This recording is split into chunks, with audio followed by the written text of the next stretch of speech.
Susunod, klase sa ilang pribadong paaralan at mga kolehiyo sa lungsod nagsimula na. Antabayanan ng balitang yan, makalipas po lamang ang ilang paalaala. Welcome to Monte de Oro Homes.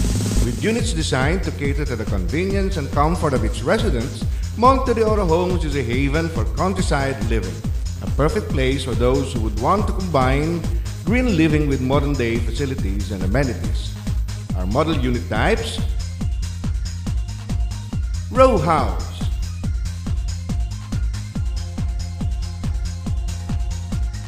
single attached or detached,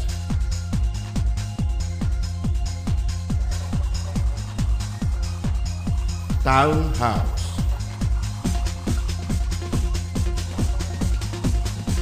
all units are fully finished upon turnover. House and lot package starts at 700,000 pesos.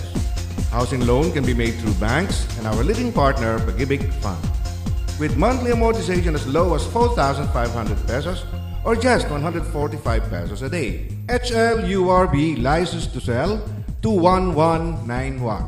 Owner and developer, Consoville Realty Development Corporation. Enjoy these amenities. And with a flood-free strategic location with close proximity to almost everything, it is surely a home for ideal family living.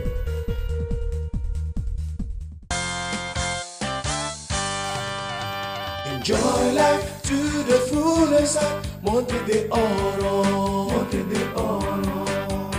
Enjoy life to the fullest at Monte de Oro, Monte de Oro. A beautiful place, ideal for the whole family, for the family. Where the ambience is inspiring and the people are loving. A wonderful place for our kids to enjoy. A home for our satisfaction.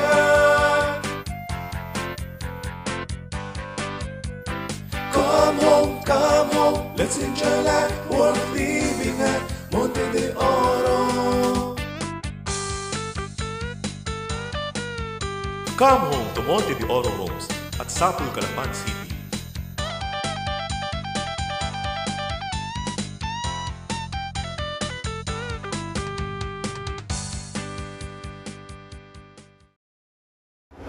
Sa pagpapatuloy ng ating mga balita, ngayong araw, ika-7 ng Hunyo nang mag-umpisa ang klase sa ilang mga pribadong paaralan sa lungsod ng Calapan.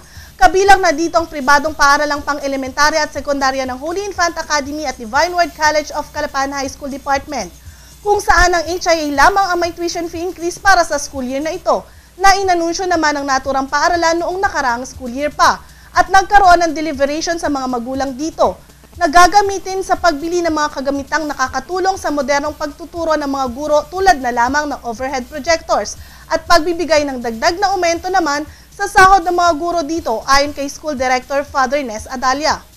Kasabay ng pagbubukas ng klase sa ilang mga pribadong paaralang pang-elementarya at sekundarya sa lungsod ay ang pagsisimula rin ng klase ng mga kolehiyo sa lungsod na kinabibilangan ng DWCC College Department, Southwestern Maritime Institute, Filipino Academy of Scientific Trades, Luna Goco Colleges, Computer Learning Center of Calapan, St. Anthony College, Ama Computer Learning Center of Calapan, Mindoro State College, Calapan City Campus at City College of Calapan. Sapagkat unang araw pa lamang ng klase, karamihan sa mga paaralan ay nagsasagawa pa lamang ng oryentasyon, lalo't higit sa mga first-year students. We have so many students po ngayon. We are running from 300 to 350 students. The old building cannot accommodate the number of enrollees that we have. Until such time, actually ito po ay for occupancy applications na natin under Engineer Sales. Hindi lang po natin ma-accommodate sa kapila because we have so many enrollees by June. So for the meantime, we use these 2 classrooms for the orientation for the meantime. Samantala, sa Southwestern Maritime Institute kung saan nagsasagawa rin ng oryentasyon, napilitan ng gamitin ang bagong ipinatatayong gusali nila sa Barangay Calero sapagkat tumaas ang bilang ng nagpa-enroll sa kanilang paaralan. Nag-open kami ng klase kaninang alas 8. Okay naman. masasaya naman yung mga bata na first day. Kaya lang ito ay orientation lang. Ang regular natin is on 15 kasi bakasyon ng 14. So yung orientation natin, doon natin malalaman yung volume, yung dami ng estudyante sa bawat kurso para maisayos natin pagdating ng regular classes ang mga classrooms nila. Para kasi nag-create tayo ng another section pagka marami. Sa isang classroom at least dapat mga 40 lang kasi pagka 50 medyo mahirapan na yung mga instructor. Habang abala sa opening of classes, makikita naman ang ongoing enrollment sa halos lahat ng paaralan sa lungsod.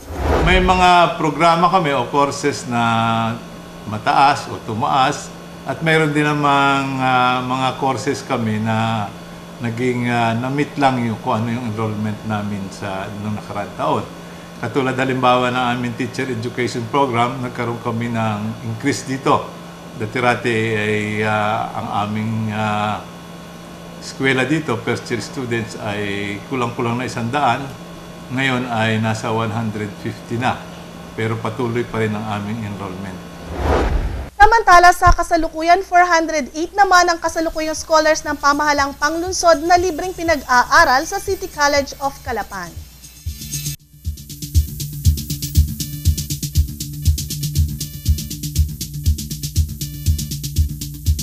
Sa kaugnay na balita,